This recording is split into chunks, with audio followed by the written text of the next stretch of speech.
workshop untuk forum ekowisata Nagari kawasan Maleh. Mulai jam 9 pagi ini. Setelah itu seluruh Pokdarwis akan kita bawa ke Kabupaten Padang Pariaman untuk melihat bagaimana kelompok sadar wisata di situ dan saling sharing informasi. Terima kasih. Selamat mengikuti. Apa agenda sekarang, Ulan?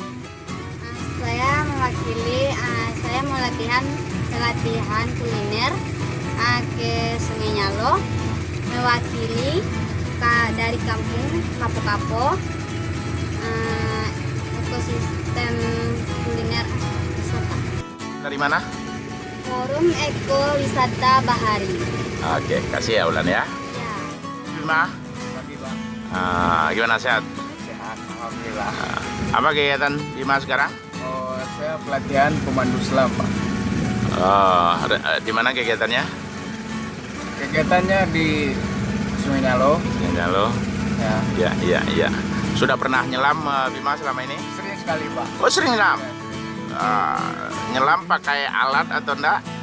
Oh, biasanya kalau saya nyelam snorkeling aja, Pak. Snorkeling ya. Kalau nanti ada pelatihan untuk pemandu diving, mau Bima belajar. Oh, mau sekali, Pak, sangat. Jadi mendampingi turis-turis untuk diving, melihat terumbu karang. Ya. Mau pelatihan mengikuti? Ya, mau, Pak. Senang sekali ya. Ya, senang sekali. Oke. Harapannya untuk kedepannya pemuda-pemuda ini apa, Bima? Oh, harapan saya, Pak, saya ingin lebih mengetahui dan bagaimana hasil laut ini, Pak. Oke. Bagaimana cuaca di bawah, caranya di bawah, Oke. keindahannya di bawah, Pak. Pengen Ah, tahu sekali saya, Pak. dan nanti bisa membawa turis untuk menyelam ya. Iya, Pak. Oke Bima, semangat ya. Iya, Pak.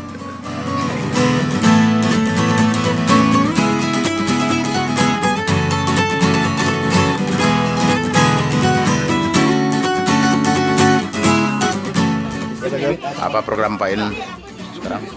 Ya, setidaknya kita mencoba dulu memperkenalkan bagaimana snorkeling yang baik.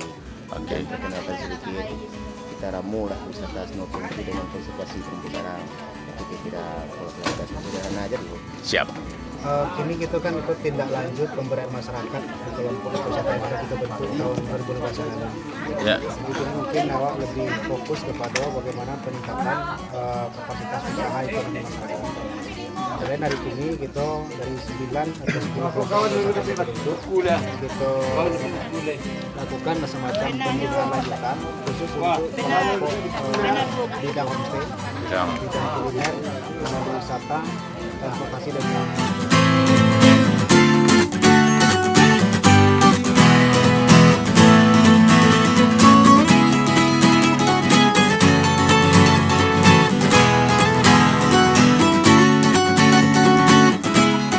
Sekitar kawasan itu akan semakin miskin, semakin tidak sejahtera.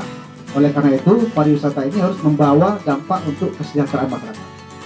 Bagaimana supaya masyarakat bisa ikut sejahtera di kawasan pariwisata? Harus dilakukan dua hal. Yang pertama, masyarakatnya harus bisa berperan dan berperilaku sebagai tuan rumah yang baik. Kalau sebagai tuan rumah yang baik, harus kita jalankan prinsip-prinsip sadar wisata. Kebersihan, keindahan, keramat tamahan, sampai pada akhirnya membuat kenangan.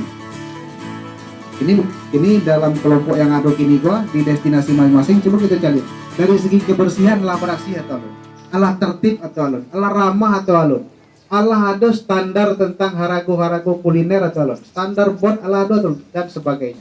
Itu harus kita benahi. Yang kedua, supaya dia bisa sejahtera, harus bisa menjadi pelaku pegiat, pelaku usaha pariwisata di wilayah masing-masing destinasi itu. Nah, salah satu langkah yang akan kita dorong untuk bisa mencapai itu adalah pelatihan hari ini. Konservasi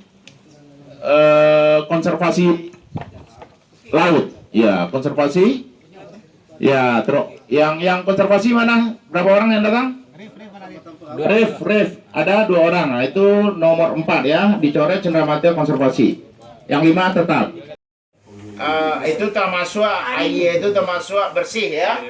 Nah, Pak B risiko permasalahan masing-masing negari. Air ada Pak B risiko. Buka lampiran 3. Jadi Iko nanti akan awak kumpulan Ibu, awak akan dipresentasikan Beko di Rapek Gadang Beko beliau. Buka lampiran 3 serolahnya. Apa permasalahan di masing-masing negari? Salah satu yang perlu ya solusi yang kita bentuk nantinya. Karena apa? Karena di dalam homestay kok tujuan kita tentu tidak hanya memantapkan ekonomi pemilik homestay semata, tapi bagaimana bisa kita memberdayakan pemuda yang ada, yang katakanlah pengangguran, ya pengangguran tadi bisa jadi ya karena tamu kita kan punya kendaraan itu, punya kendaraan atau diberilah. Kalau memang situasi di situ pemudanya sangat tidak bagus ekonominya, kalau ke Paralu kita bentuknya jadwal tiket harian. Nah dari hasil homestay tadi barangkali kita sisihkan untuk kopi malamnya. Nah, mungkin barangkali itu Pak Wali dan semua awak. Yang pertama mungkin draftnya kita bentuk kelompok ini, kita pilih tertuanya siapa? Ketuanya, bendara sekretaris, yang punya agenda kegiatan rutin. Terus yang kedua menyangkut untuk pembatasan kuota kapal ini, kita perlu kembali ke kelompok kita dulu. Dengan istilahnya frekuensi tamu paling besar itu tingkatnya kapan? Lebaran mungkin. Berapa maksimalnya? Berapa unit kemarin kapal kita yang ada tercover atau enggak? Kalau enggak, bagaimana cara mengatasi seperti tadi dia ambil tamu, tinggal persetan, tinggal cari tamu lagi. Kasihan orang kan. Nah, itu perlu kita perhitungkan. Jadi kalau untuk Dinas Perhubungan Laut Pak, beliau hanya mengeluarkan. Yang tahu situasi lapangan ya bapak-bapak ini. Iya. Tetapi kita bisa berikan masukan beliau. Yang menentukan kuota kalau menurut saya ya kita ini, tapi yang real. Jangan mengada-ngada kita nggak mampu dibilang mampu supaya saya bisa dapat 5 trip. Itu juga nggak bagus. Ada spot-spot tertentu yang jangan tertentu memang tidak boleh menyelam di situ. Karena dipaksakan keinginan menyelam itu terjadi arus putar ini. Tamu selamat, instruktur meninggal. Ketua kasih 5 ketua. Untuk jadi ketua gua angguk geleng tanda tangan bangi-bangi ke OPT membawa anggota makan. Itu biasanya kerajaan ketuanya. Yang mengonsep itu sekretaris. Dia ada ketua tuh. Ketua kok sana aja itu angguk geleng tanda tangan berang-berang sekali kok OPT bawa makan anggota itu sih lah. Jali wah. Kalau kini kami kaman datang, kau punya sanu, tahu miro. Nah, seperti itu. Jadi bila tindak lanjut jangan tunggu lama gitu. Karena hari raya kerakit lah.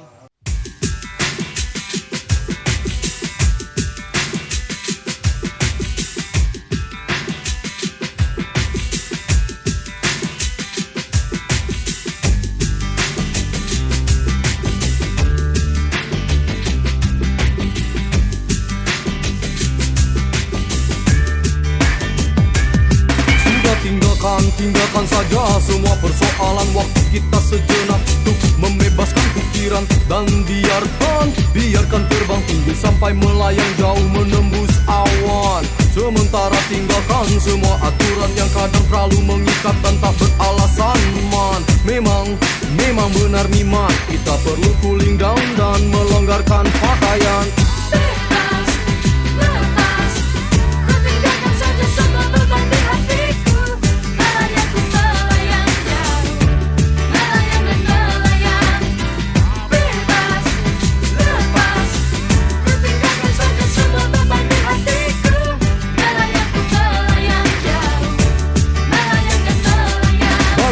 Anak kecil yang berlari bertelanjang bebas, keluarkan suara-suara canda tawa dan senyum puas.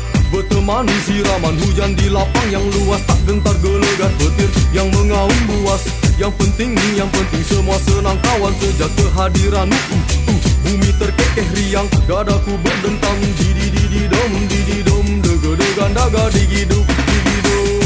Bebas, lepas, tinggalkan saja semua beban di hatiku. Melayang ku melayang, melayang dan melayang.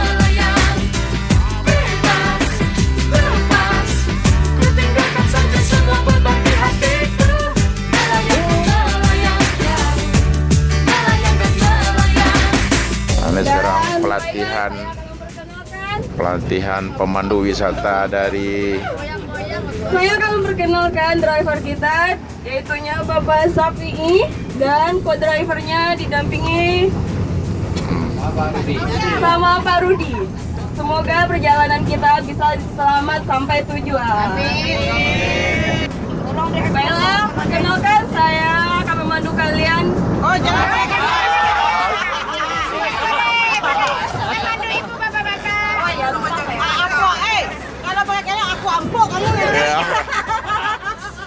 saya akan memandu bapak-bapak, ibu-ibu menuju tujuan wisata kita.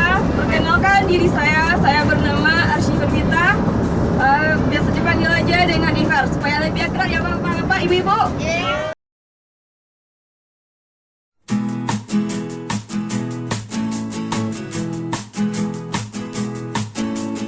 Apa yang kau takutkan dengan semua ini?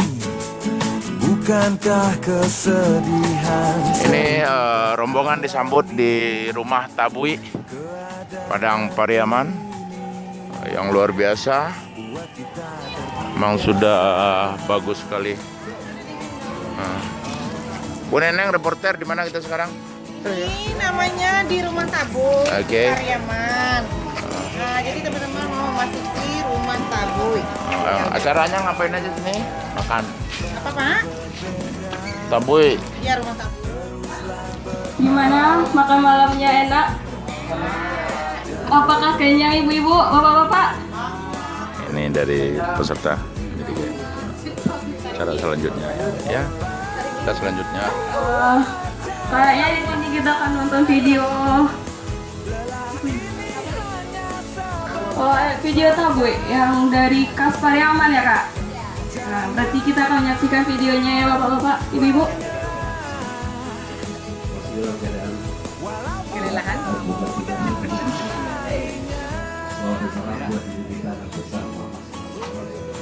Yang sama hormati pimpinan rombongan, saya tahu Dengan mata terpejam menunggu malam bisa hapus kenyataan. Biar saja mimpi jauh membawa kita. Pemandu wisata Kota Pariaman dari HPI, Himpunan Perwisata Indonesia.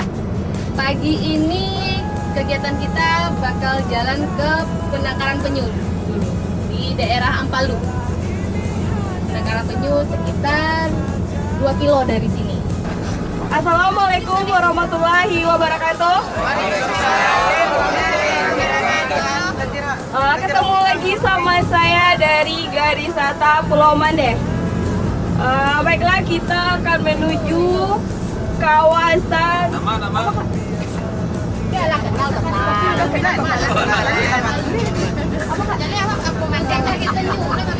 Kita akan menuju kawasan wisata konservasi penyu yang berada di daerah Ampalu. Di sana kita akan melihat beberapa jenis penyu seperti penyu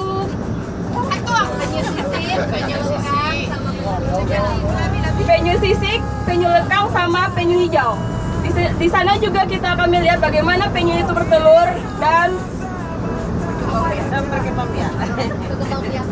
berkembangbiakannya.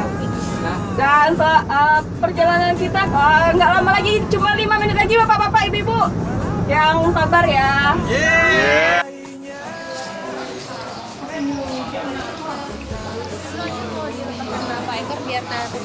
Gimana? Ya. Oke. Ini apa programnya biasanya wisatawan yang datang ke sini, Tata? Ini biasa kan pelepasan tukik tuh. Tukik itu 10.000. Oke. Jadi beberapa ekornya kita minta ke orang karantina yang menyediakan nanti. Oke, satu ekornya berapa? 10.000. 10.000 ya. Iya. Selain itu ada edukasi kepada turis. Biasanya pemandunya langsung yang Mengedukasi. Kayak gitu kan lagi ada pembersihan penyu. Jadi orang tuh yang jelasin nanti gimana membersihkannya, gimana konservasi di sini gitu loh. Oke. Umurnya berapa?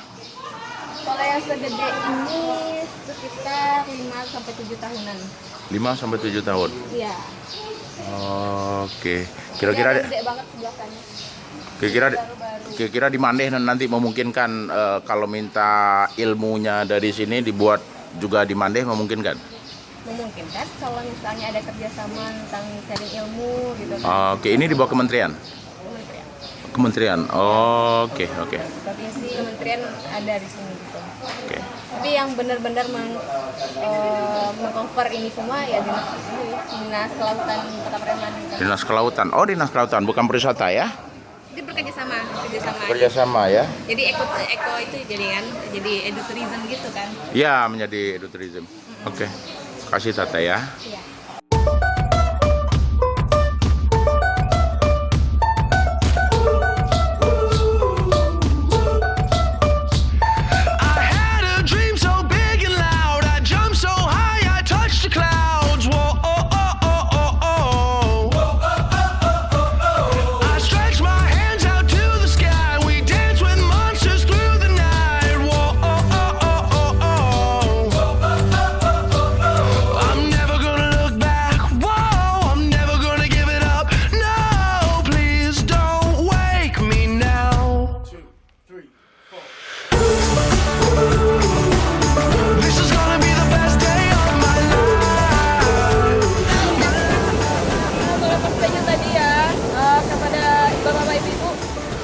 Kita udah menyaksikan bagaimana cara pelepasannya.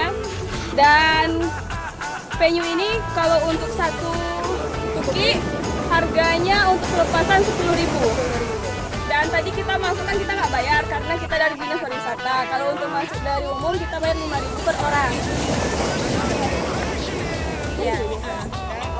Terus karena kita udah menyaksikan, semoga di kawasan kita besok kita bisa membuat tuki Lepasan. reservasi tuki juga. Semoga dengan cara alami atau dengan cara apa Kak? Buatan. Dengan cara buatan. Dan semoga kita bisa meniru yang ada di Pariaman ini semua. Pendaria yang ada di situ.